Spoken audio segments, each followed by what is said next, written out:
ఈరోజు మనతో పాటు పొలిటికల్ అనలిస్ట్ శ్రీనివాసరావు గారు ఉన్నారు. సార్ నమస్కారం సార్. నమస్కారం అండి. ఈ ఆంధ్రప్రదేశ్ ఎలక్షన్లో గుంటూరు ఎంపీ నెంబర్ 1 పొజిషన్ ఉన్నారని చెప్తున్నారండి.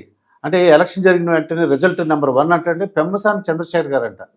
ఏ విధంగా అంటే నాకు అర్థం లేదు అది. ఈ విధంగా ఉందండి. ఇప్పుడు సాధారణంగా ఒక ఎన్ఆర్ఐ ఇతర దేశాల నుంచి వచ్చి ఇక్కడ పోటీ చేస్తున్నాడు కాబట్టి ఒక లో ప్రొఫైల్, లో ఎక్స్పెక్టేషన్ ఉంటుంది సాధారణంగా. ఆయన ఒకసారి ఫీల్డ్లో దిగిన తర్వాత మీకు ఎప్పుడు కూడా మీకు అదో సక్సెస్ ఫార్ములా. మీరు లో ప్రొఫైల్లో కనపడి ముందుకెళ్ళి కొలిది మీ ప్రతిభ బయటపడుతుంటే, మీ గొప్పతనం బయటకు వస్తుంటే అది హైప్లోకి వెళ్ళిపోద్ది. అంటే మీకు చిన్న ఎగ్జాంపుల్ చెప్తాను మీకు. ఈ లైన్ మీద అనేక సినిమాలు వచ్చినాయి. బెస్ట్ ఎగ్జాంపుల్ ఏంటంటే భాష సినిమా, రజనీకాంత్. మీకు ఆ సినిమాల ముందు ఆటో డ్రైవర్ కింద కనిపిస్తాడు. ఇది ఆటో డ్రైవర్ ఏమో అనుకుంటాం మనం.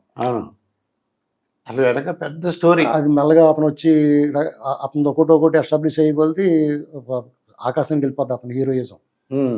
ఇది అంతే. ఇప్పుడైనా ఒక ఎన్ఆర్ఐ, అందరిలో ఎన్ఆర్ఐ చాలా మంది 4-5 పోటీ చేస్తున్నారు. ఎన్ఆర్ఐలో అనేక మంది పారిశ్రామికవేత్తలు పోటీ చేస్తున్నారు. డబ్బు ఉన్న వాళ్ళు చాలా మంది ఉన్నారు కదా.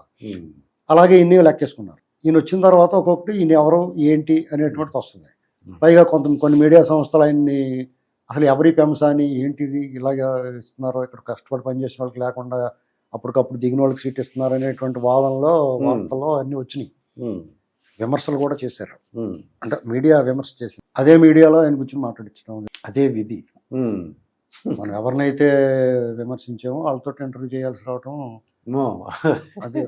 అంటే ఆయన కెపాసిటీ తెలిసింది. కెపాసిటీ అంటే అతను అతను ఏం చెప్పుకోలేదు. అతను చాలా ధైర్యంగా దమ్ముగా ఉండడం కారణం ఏంటంటే అతను డబ్బున్నవాడు, సంపన్నుడు, డెఫినెట్గా శ్రీమంతుడు. అతను అంతా లీగల్ మనీ.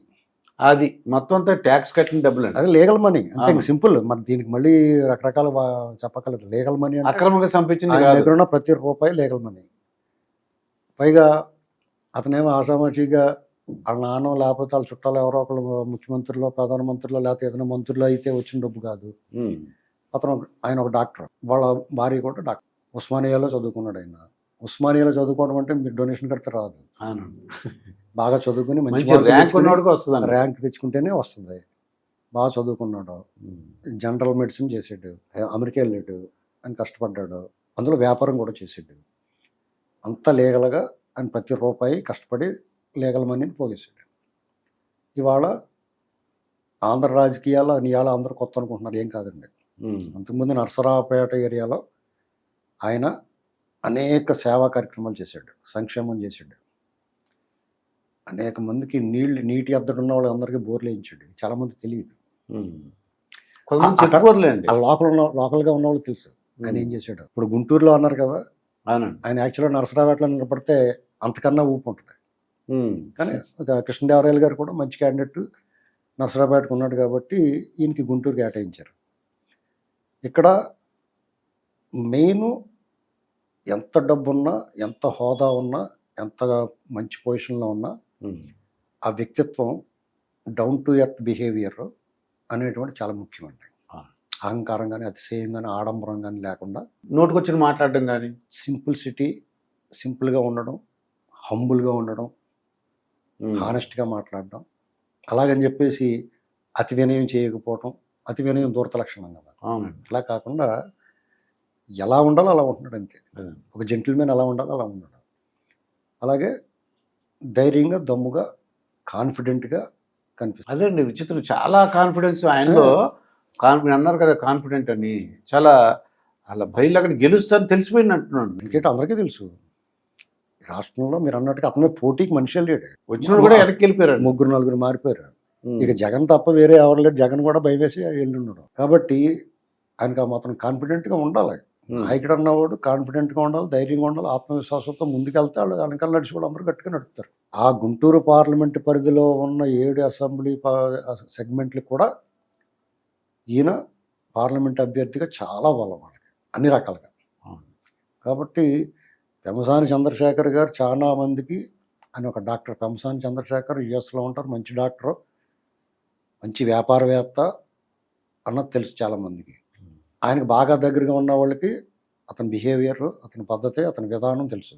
ఇవాళ ప్రజలందరికీ తెలిసింది. ఉమ్. ఆయన బయటకు వచ్చి మాట్లాడుతుంటే వాళ్ళ మిసెస్ కూడా అసలు అమెరికా వెళ్ళి వచ్చారనుకోండి ఎవరన్నా. అది రకంగా అదో ఉంటుంది. రకం భాష మాట్లాడేస్తారు. సీతారామరాజు ఆ సినిమాల్లో ఆంగ్లేయుల భాష ఉంటుంది చూసారా, ఆ టైప్ మాట్లాడేస్తారు.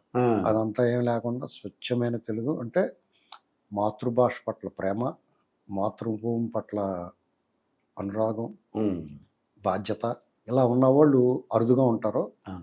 ఇక్కడ ఈ దేశంలో ఉండి మన రాష్ట్రం నుంచి ఇతర రాష్ట్రాల్లో ఉన్నవాళ్ళు, ఇతర దేశాల్లో ఉన్న ప్రవాసాంధ్రులందరికీ కూడా ఆంధ్రప్రదేశ్ పట్ల, ఈ తెలుగు రాష్ట్రాల పట్ల, మాతృభూమి పట్ల, మాతృభాష పట్ల విపరీతమైన ప్రేమ ఉంటుందండి. అవును. అంటే మన పెన్నిది మనకు దూరంగా ఉన్నాం. ఇప్పుడు మన తల్లిదండ్రులు దూరంగా ఉంటే హాస్టల్లో ఉన్నాం అనుకోండి, ఒక రకమైన బాధ ఉంటూ ఉంటుంది. అలాగనమాట. అదే మనం ఇక్కడుండి మనం ఏం చేస్తున్నాం, మన బాధ్యత ఏంటి అనేటువంటిది ఆలోచించుకుంటే వాళ్ళని చూస్తే సిగ్గేస్తూ ఉంటుంది. మనందరికీ పగలు, వాళ్ళకి రాత్రి. వాళ్ళు మనతో మాట్లాడాలన్నా, మనకి అక్కడి నుంచి వర్క్ చేయాలన్నా, మన కోసం వాళ్ళు రాత్రుళ్ళు మేల్కొని పనిచేయాలి. పగలో వాళ్ళు వృత్తి జీవితం ఏదేమో, ఉద్యోగమో వ్యాపారం ఏదో ఒకటి చేసుకోవాలి. అంటే మనకంటే వాళ్ళు 24 గంటలు కష్టపడుతున్నారని అని దాని అర్థం. కాబట్టి ఎన్ఆర్ఐల పట్ల ఎవరికైనా చిన్న చూపు ఉన్నా, నిన్న మొన్న సజ్జల రామకృష్ణారెడ్డి అన్నట్టుగా వ్యాఖ్యలు వార్తలు వచ్చినాయి. ఎన్ఆర్ఐలు ఎవరన్నా వస్తే వాళ్ళ మీద చర్యలు తీసుకుంటాం. ఆడవాడండి హూస్ హీ చర్యలు తీసుకోవడానికి. మన రాజ్యాంగం మనకి ఇచ్చింది ఆయనకి అసలు పౌరసత్వం అంటే ఉంది. ఉక్రోషం. కాబట్టి ఆయన అంత కాన్ఫిడెంట్గా చెప్తున్నాడు. ఆయన ఇంకా 150,000 మెజారిటీ అంటున్నాడు. నాకైతే హయ్యెస్ట్ మెజారిటీ, అసలు ఇండియా మొత్తం మీద హయ్యెస్ట్ మెజారిటీ ఆ గుంటూరు పార్లమెంట్ వస్తుందేమో అనుకుంటున్నాను. అంత అవును. ఎందుకంటే కొద్దిగా అమరావతి అంటే అమరావతి ఒక అమరావతి అని కాదండి, రాష్ట్రంలో జగన్మోహన్ రెడ్డి డిజాస్టర్. ఓకే. ఇక ఆ దరిద్రం చూసిన తర్వాత ఇక మామూలుగా ఎవరిని చూసినా ఓటేస్తారు. అలాంటిది ఇటువంటి వ్యక్తిత్వం ఉన్నవాడు రియల్ శ్రీమంతుడు. ఒక విశేషం చెప్పనా మీకు, రియల్ శ్రీమంతుడు మహేష్ బాబు, అవునండి. ఈయన రియల్ శ్రీమంతుడు చంద్రశేఖర్ గారు. వీళ్ళిద్దరితో ఒకే ఊరు,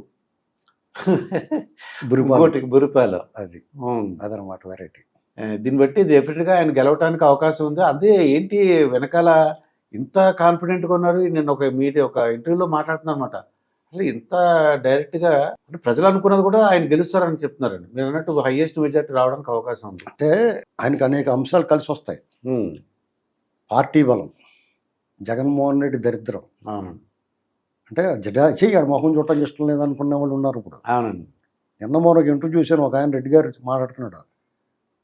ఆయన పేరు ఎత్తగానే అగ్గిమే గుగ్గులం అయిపోయాడు.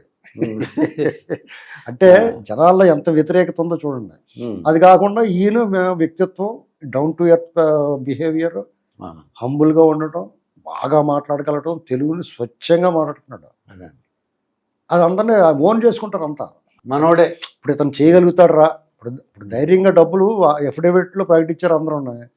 అంత ధైర్యంగా ఎవరు ప్రకటిస్తున్నాడండి? ఇది నా లీగల్ మనీ రా. పైకి ఇంకో మాట చెప్పాడు, ఎవరో శ్రీమంతుల గురించి జగన్ గురించి పోల్చకపోతే పోల్చారు. జగన్మోహన్ రెడ్డి తోటి ఎవరినే పోల్చకూడదు. ఎందుకంటే అది దొంగతనం చేసిన డబ్బు, దొంగలించిన సొమ్ము అండి, అది కొల్లగొట్టేసిన సొమ్ము. వాళ్ళు బందిపోడు దొంగలు, దండుపాళ్ళు బేచండి. చాలా అన్యాయం అది.